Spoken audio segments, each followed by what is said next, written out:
And speaking of the defense, a guy we were talking about coming in, besides Peyton Manning, the most talked about player coming in, Richard Sherman, joins us now on SportsCenter. Of course, he had to finish the game with an ankle injury. Richard, it's Hannah. Good morning and congratulations.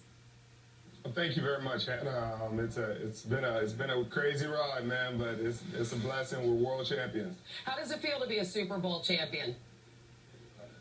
It's hard to describe the feeling, and I don't think it'll hit us till we land back in Seattle and see our fans and see the joy in the city. But it's one of the most surreal experiences I've had in my life, and one of the best moments I've ever had. Real quickly, it ended sort of strangely for you as you had an ankle injury and you were there on crutches. Tell us sort of what that was like at the end, and also how are you? I'm all right, a little beat up, but yeah, it sucks not to be able to finish the game with your teammates like you've done all year. But yeah, it was kind of a freak play. Got my foot tangled up in a weird way, but thankfully it's just a high ankle sprain, and I'll be able to bounce back quick. And but still we won the game, and Percy Harvin did his part. Our defense played unbelievable. Cam Chancellor did an unbelievable job. Obviously, Malcolm Smith got the defense MVP and played a great game. And Cliff Averill, there's so many guys that played a fantastic football game for us. How were you guys able to make Peyton Manning so uncomfortable, to take him out of his game and out of his rhythm? Well, I think it was just a complete team effort on the defensive side of the ball. The front seven did their job and rushed the passer very well. Mike Bennett, Cliff Averill, Tony McDaniel, Clint McDonald, the whole front four did a great job pressuring him. Brandon Mebane was a beast in the game. And us in the back end, we just tried to keep the coverage tight and take advantage of our opportunities when they came. When the ball came our way, you wanted to make the plays that were there. You guys had some sort of words back and forth through the media when you talked about him throwing ducks, and then he answered in a funny manner, but that was part of the dialogue going up to the Super Bowl. I know that you were able to see him after the game. Can you tell us a little bit about that?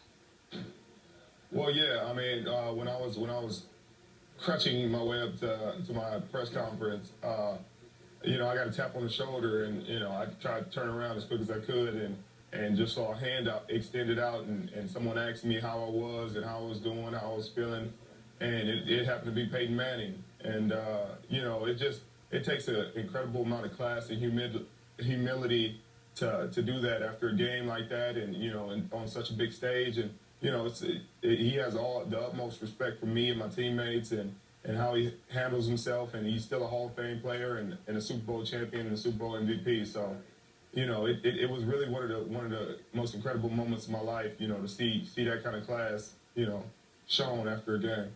Can you talk a little bit about your personal journey after the now infamous post-game interview after the NFC Championship game, and then what the last couple of weeks have been like?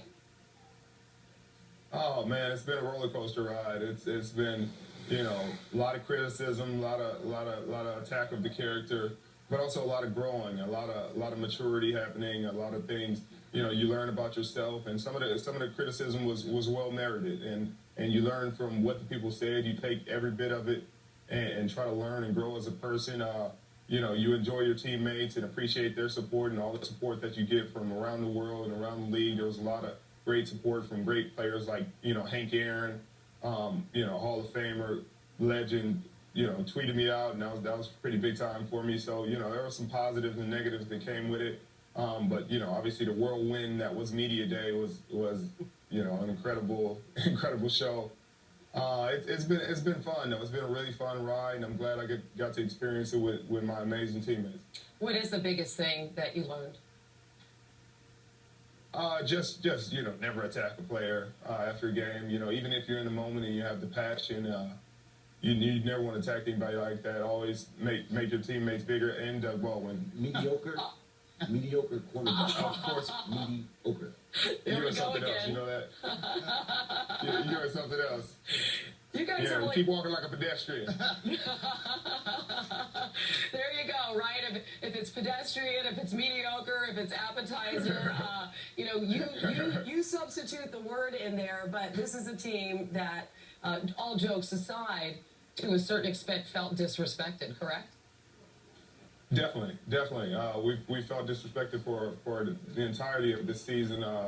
We felt like the underdogs and guys that no one really gave a real shot at winning this thing, and guys that have felt that slight their entire lives. Guys like Doug Baldwin, undrafted guy, one star coming out of high school and things like that. Certain slights you get all your lives. You get tired of people talking down on you, looking down on you.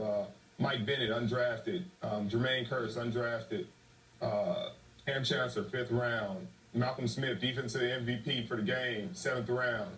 And we have a bunch of we're kind of a band of misfits out there who nobody wanted, but Pete Carroll, John Snyder, and the Seattle Seahawks, and for us to win a world championship, it just kind of shows the world what you can do when you put your mind to it. And you mentioned Pete Carroll, as he has tacked on to his college football championship, just the 3rd coach to also win one in the NFL. One of our analysts, Herm Edwards, said that he feels like Pete Carroll's best quality, the thing that he does the best, is to allow you guys to be yourselves. I'm wondering, from your perspective, what makes him such a great coach?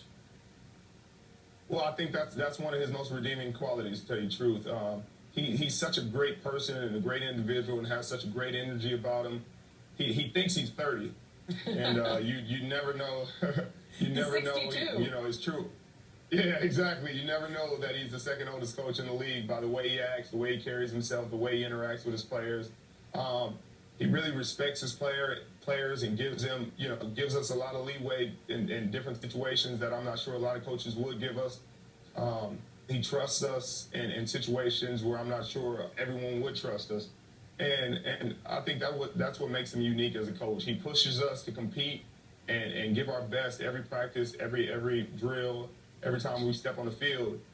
And all he asks is, he gives us everything in return. He gives us, the freedom, the chance to be yourself, the chance to play on the big stage, the chance to play, big time football, and a chance that not a lot of other people would have gave us. And as stellar as this defense is, and historically one of the greatest ever, you're not in the Super Bowl and winning the Super Bowl without solidity there at the quarterback position. If you can, just put into words Russell Wilson and his leadership, what he's meant to this team. Well, Russell Wilson's an incredible leader, man. He's incredibly poised throughout the entire journey. He's been a great student of the game since he's stepped into the facility here in Seattle, and not enough can be said about how great the quarterback and his journey has been for him. He made big plays when we needed them every game. He threw to his receivers, and a lot of people called his receivers pedestrian. So, when you got Doug Baldwin out there, though, when you got Jermaine Kearse out there, when you got Luke Wilson, you got so many great targets, and then get Percy Harvin back in a big game, I knew he'd have a chance to flourish and show the world what he could do. What do you have to do to get back here next year? Stay hungry and continue to do what we've done. Stay true to our principles, stay true to our philosophy about winning and about competing, and never lose our work ethic. Well, listen, I know you've got a big parade planned for Wednesday, and they've told folks to not show up at the airport when you come back today. I don't know if that's going to work at all. There's no chance that's going to work. No chance. Richard Sherman, it's been great getting to know you, as all of America has over the last few weeks, and you are now a Super Bowl champ, backing it all up on the field. So hope you get better with that ankle, and congratulations. Thank you so much, Hannah. I appreciate you having me. All right, Richard, take care.